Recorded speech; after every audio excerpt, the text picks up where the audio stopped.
আমাৰ চৰকাৰী কৰ্মচাৰীসকলৰ বাবে বিশেষকৈ নতুন চাম চৰকাৰী কৰ্মচাৰীসকলৰ বাবে নিউ পেনশন স্কিমে কৰবাত নহয় কৰবাত সন্দেহৰ সৃষ্টি কৰি আহিছিল। এই বছৰ 1 এপ্ৰিলৰ পৰা আমি আমাৰ অসমৰ চৰকাৰী কৰ্মচাৰীসকলৰ বাবে নিউ পেনশন স্কিমৰ সামৰণি মাৰি United pension scheme UPS scheme আমি আৰম্ভ কৰিব বিচাৰিছো, যাৰ জৰিয়তে 25 বছৰ কাম কৰা চৰকাৰী কৰ্মচাৰীসকলে নিশ্চিতভাৱে তেওঁলোকে 50% চাকৰি কালৰ দৰমহা 50% ডিয়াৰনেছ এলাউন্সৰ সৈতে লাভ কৰিবলৈ সক্ষম হ'ব। অসমৰ চৰকাৰী কৰ্মচাৰীসকলক মই আৰু এটা সুখবৰ আজি দিব বিচাৰিছো।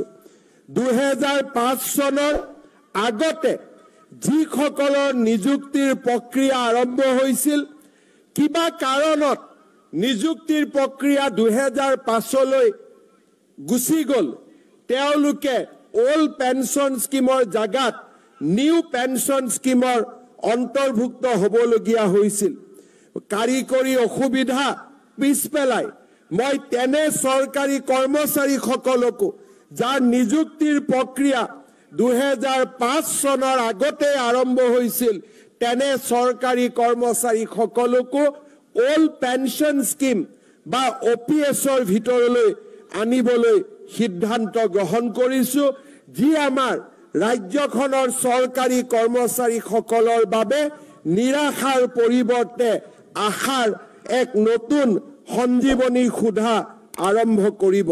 গতিকে ছাৰবাইদেউসকল, এয়া নিশ্চয় ৰাজ্যৰ মুখ্যমন্ত্ৰী ডাঙৰীয়াই চৰকাৰী কৰ্মচাৰীসকলৰ বাবে এটা বৃহৎ সুখবৰ দিছে। সেয়েহে লগৰ বন্ধুবৰ্গক এই ভিডিঅ'টো শ্বেয়াৰ কৰি আজিৰ এই সুখবৰটো জনাই দিব আৰু নতুনকৈ অহা ছাৰবাইদেউসকলে অনুগ্ৰহ কৰি আমাৰ এই চেনেলটো ছাবস্ক্ৰাইব কৰি ল'ব। ধন্যবাদ।